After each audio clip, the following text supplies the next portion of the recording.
अधिरा सावकाश सावकाश उठली का माझी डॉल? कसं वाटतंय आता? बरं वाटतंय ना आता थोडं तरी? कुठे हॅलो हॅलो, हे बघ तुझ्यासाठी खास गरमागरम सूप बनवून आणलंय, तुला आवडेल असं.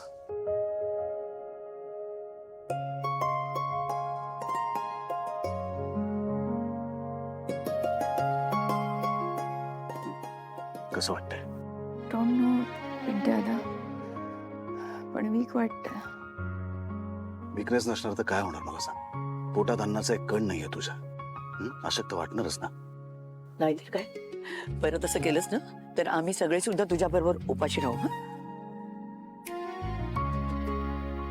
सिरियसली अधिरा, किती घाबरवलं होतंस आम्हाला.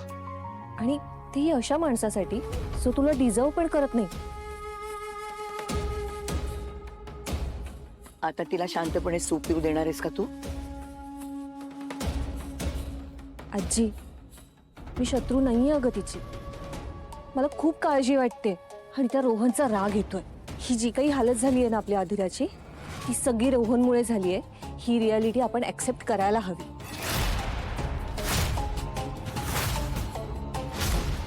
अधिरा, तू काय ठरवलंयस?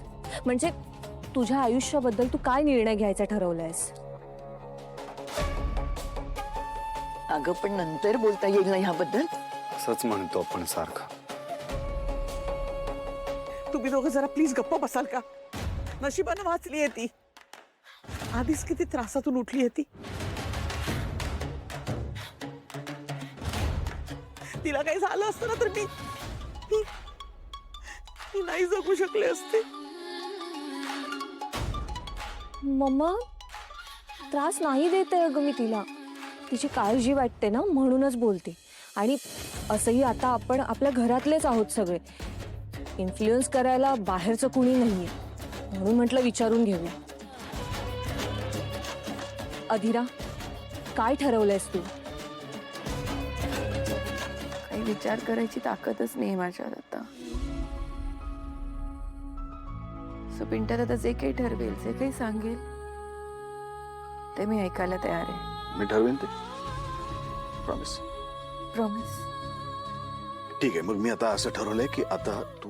ॲब्सोल्युटली राईट बाबा. आजपर्यंत मी जेव्हा जेव्हा काकूंबद्दल यांना काहीतरी सांगायला गेले, त्यांनी कधीच विश्वास नाही ठेवला माझ्यावर.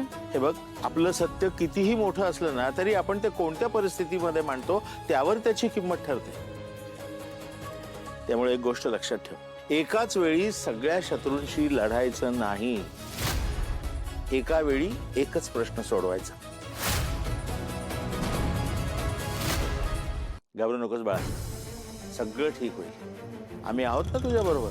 बरोबर आहे बाबा तुमचं.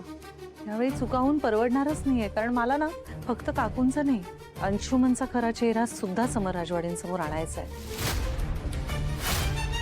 तो श्वेता बरोबर जे काही वागलाय ना त्याची शिक्षा त्याला मिळायलाच आणि मी तिला न्याय मिळवून देणार. सगळं शांतपणे विचार करून करीन बाबा. पण तुम्ही म्हणताय तसं सगळ्यात आधी रोहन आणि अधिरा हे दोघं एकत्र यायला हवेत. त्यांच्यातला दुरावा मिटायला हवा. तिला कळायला हवं. ती सही सुष्मिताने केली होती.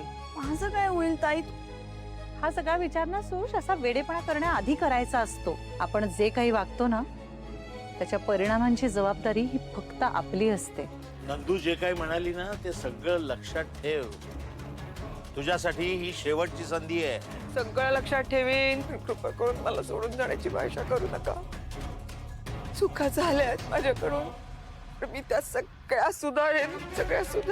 तर पर्याय नाहीये, तुला सुधाराव्याच लागतील त्या. तुलाही आणि मल्लिका काकूंना सुद्धा.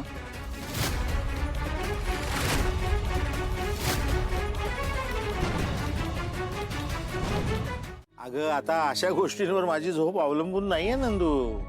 झोप लागायची तेव्हा लागते आणि झोप उडायचीच असेल ना तर कशानेही उडते ग. बाबा नको ना, एवढा विचार नका करू. जरा शांत राहा ना तुम्ही. नंदू बाळा, हेच तर मी तुला सांगत होतो. शांत राहा, जास्त विचार करू नकोस. हे बघ, तुझ्याकडून जेवढं करायचं होतं ना ते सगळं तू केलंस. आता माणसाचा स्वभाव आपण बदलू शकत नाही ना. हा, आपण आपल्याकडून जो निर्णय घ्यायचा आहे तो आपण घेऊ शकतो, तोही आपल्यापुरता. आणि तो निर्णय घ्यायचा आता मी ठरवलंय. बाबा, पण हे घर सोडून जाणं वगैरे नाही नाही, ते पुढचं. आता आपण शांत राहायचं. तू सुद्धा अजिबात विचार करू नकोस.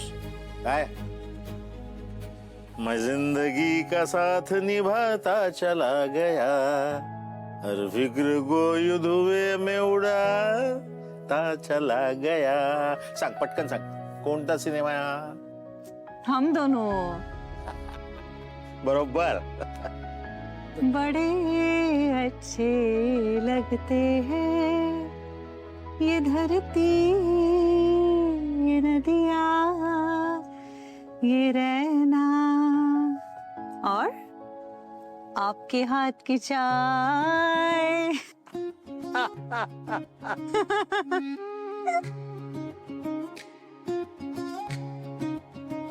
नंदू, अशीच हसत राहा. तुम्ही सुद्धा. आपली सूश म्हणते ना, ते अशा वेळी मला पटतं बघ. काय ते? लाईटली घ्यायचं.